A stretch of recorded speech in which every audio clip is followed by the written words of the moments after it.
Hi kids, and welcome back to my channel. Now, I have a very, very sore throat, so I'm going to be speaking in a lower voice. Now, if you find this annoying, I'm sorry. I mean, I could private the video, but then the people who actually enjoyed the video will be mad at you for getting me to private it. I mean, who am I kidding? No one's gonna watch this video anyways. So today I'd like to talk about a 2003 fantasy film called Mirrormask that my friend recommended to me a few days ago.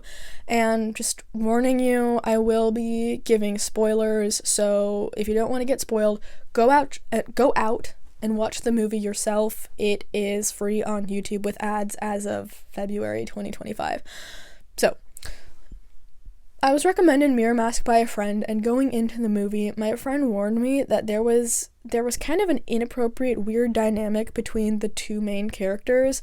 So, going into the film, I kind of already knew to look for that, but even if the first scene had gone over my head, I think I would have still picked up on it, but more on that in a moment. Mirrormask follows a 15-year-old artist named Helena who works at the circus against her will with her parents. Her family owns this circus, and the first plot hole is the fact that you have to be over 18 in order to work at the circus. At least that's what Helena's mom says, but apparently it's okay if she's 15 because she's their kid, so they can exploit her and use her for child manual labor, but whatever. Helena hates working at the circus. She just wants a normal life where she isn't surrounded by clowns all day and doesn't have to perform for children every day. She ends up getting into a fight with her mother, and the last thing she says to her mother is something along the lines of wishing that she was dead. Then, during a performance, Helena's mother faints, and we find out that she has some kind of illness. It's implied that it's cancer, and she's in the hospital, and she needs to have a critical operation in order to live. Helena begins spiraling, thinking that she's the one who caused her mother to die she thinks that she's the one who caused her mother to get sick because the last thing she said to her mother was wishing that she was dead. Helena ends up going to sleep and wakes up in the world that she created through her drawings. And as she figures out where she is, she finds out that people keep mistaking her for some runaway princess, and it's because there is another version of herself in this world that switched places with her and the real version of her. So now her evil doppelganger is existing in the real world, doing a bunch of bad things that Helena would never do, such as dressing emo and smoking and snogging lads. Snogging is British slang for making out really, really sloppily, in case you didn't know. And meanwhile, Helena meets, she finds out that there are two queens in this land, and she finds out that this world is rapidly falling apart. Helena finds out that the Queen of Light is sick, much like her own mother, because pretty much everybody in the real world has different versions of themselves in this world that Helena has created. Helena wants to heal this Queen of Light, so she has to get a book, and she basically finds out that she needs the charm to get back to the real world in order to heal this Queen of Light. And she ends up embarking on a journey to find this mirror mask. And along the way, she encounters a grown man named Valentine. And in the introduction of the movie, we see Helena playing with sock puppets on her feet, and one of them is Valentine. So she's finally meeting the IRL version of her foot in person. Doesn't get kinkier than that. I'm sorry. That was like a really bad joke. I do apologize. So she and Valentine become friends in this world, and he sort of becomes her guide as they search for the mirror mask. Along the way, he ends up turning on her and turning her into the Dark Queen and giving her to the Dark Queen, because apparently the Lost Princess is the Dark Queen's daughter, and the Dark Queen decides to make Helena her daughter and basically hypnotizes her so that Helena believes she's the Dark Queen's daughter.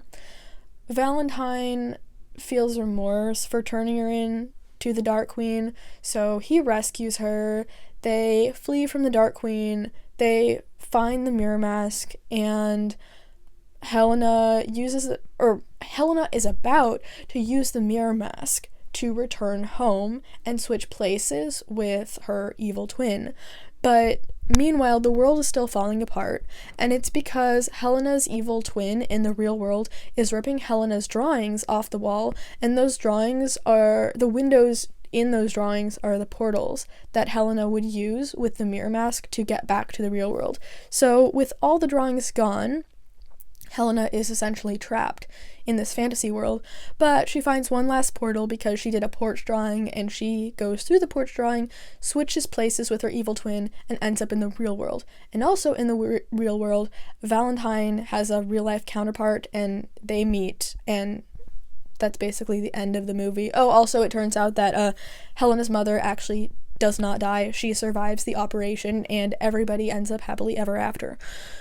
Now, that's kind of all you need to know. I'm not going to go into too much detail about the plot or the background in general. There are a couple of other videos on YouTube that do this way better, and I watch them, and they're both done by these guys who both agree that Valentine is their favorite character, probably because he has the most range and personality in the movie.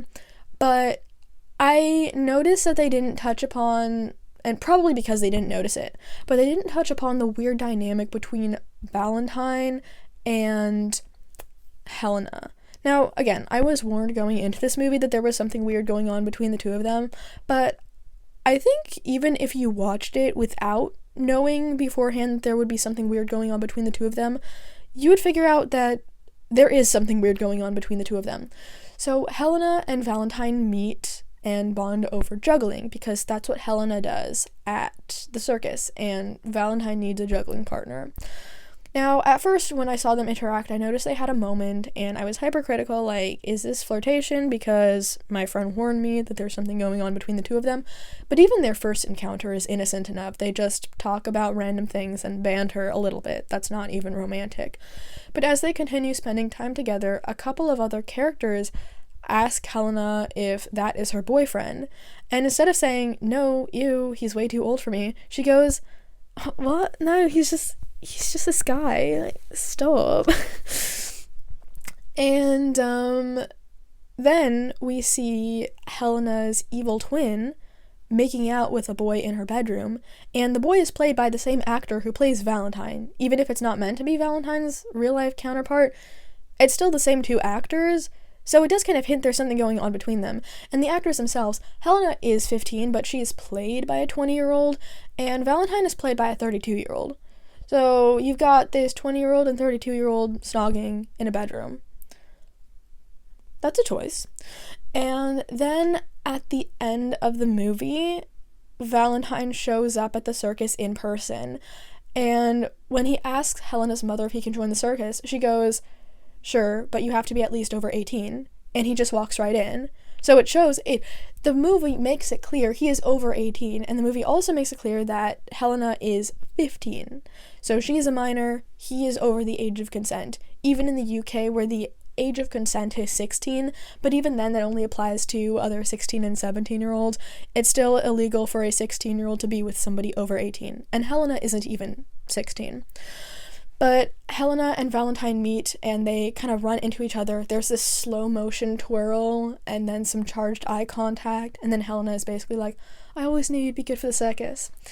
So, essentially, there is something a little bit weird and romantic-y or flirty going on between the two of them. And, my issue with this is a 15-year-old girl and a grown man. And it just seems so unnecessary. It feels like the story could have been told, first of all, better, second of all, with no difference, if they had made Valentine a boy himself. There's absolutely no reason he needs to be a grown man, especially because he's kind of bubbling and shy and not the brightest when we meet him. There's no reason for him to be a grown-up. So he could have also been 15 or 16 when he meets Helena, and then they could just say that the circus is 16 plus or something, or not say that because it wouldn't make sense because Helena is 15. Or they could have aged Helena up to 18 and still had an equally poignant story, because the theme of the story is about a a much older child or a very young adult wanting to grow up and stop being treated like a child and stifled by her parents. And this story was told, this story is about a 15-year-old, but it could have been about an 18-year-old just as easily, because most 18-year-olds are still living at home with their parents, and while they might be legally an adult, they're still kind of seen as children by most of the world, including their parents. So we could have made Helena 18 and then Valentine 18 to 21, and both would have worked just fine. Or if for whatever crazy reason we needed Valentine to be a grown man and we needed Helena to be 15, there did not need to be any hint, ooh, are they like boyfriend and girlfriend? Do they secretly have crushes on each other? No. And again, like my issue with this overall, with not just it romanticizing and promoting pedophilia, but it just is so unnecessary. It just unnecessarily pairs a child and adult for no reason, and it doesn't enhance the story in any way. Part of me wonders if it was paying homage to The Labyrinth, because the plot and the theme and a lot of it overall is really, really similar to The Labyrinth. So The Labyrinth was an 80s fantasy film that came out that involved a lot of puppets, and it was directed by Jim Henson, and it follows a 16-year-old girl named Sarah who has issues with her parents, and more specifically her younger brother. Her younger brother gets kidnapped by the Goblin King, and she goes into the Labyrinth world to save her baby brother, and the Goblin King tries to lure her to him, and then it turns out that the Goblin King wants to make her his queen and for them to be like married or something. And the Goblin King is played by an ancient David Bowie. I'm just kidding, he's not ancient, but he's, this is like the late 80s at this point, so he's a bit older because he was a 70s pop idol. And as much as it could be accepted and as much as they might have been shipped because David Bowie is an icon, even though he did actually statutorily rape some underage girls during his career, it might just seem acceptable that Jennifer Connelly and David Bowie can make a couple in this movie because both of them are conventionally attractive. But again, it's this unnecessary pairing of a child and adult, and it just romanticizes an illegal and harmful relationship. So yeah, I think it is funny that if I were a child watching this movie, I don't think the relationship between Valentine and Helena would have gone over my head. I think I would have noticed that the two of them had something going on, but I think I would have been okay with it because I was a very different person when I was 13. And again, like when I was 11 or 13, I didn't know any better, and I didn't know the dangerous ramifications of a child being with an adult. And I literally wrote a story when I was 11 that involved chemistry between a 12-year-old and 28-year-old, so I don't think I would have had an issue with the Mirrormask movie. I think another reason that it seems okay for Helena and Valentine to have chemistry is because Valentine comes across as very shy and unassuming and a little incompetent and kind of complaining. He's a very boyish grown man. He's a man-child, and that makes him just look less creepy and predatory. But these films still romanticize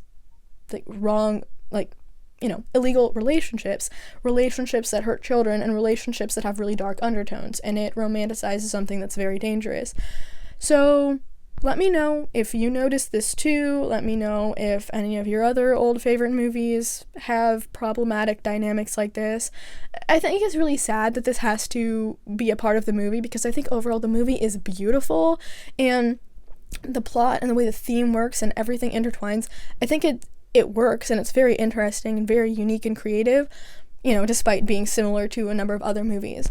But I just think having this dynamic was super unnecessary and sad.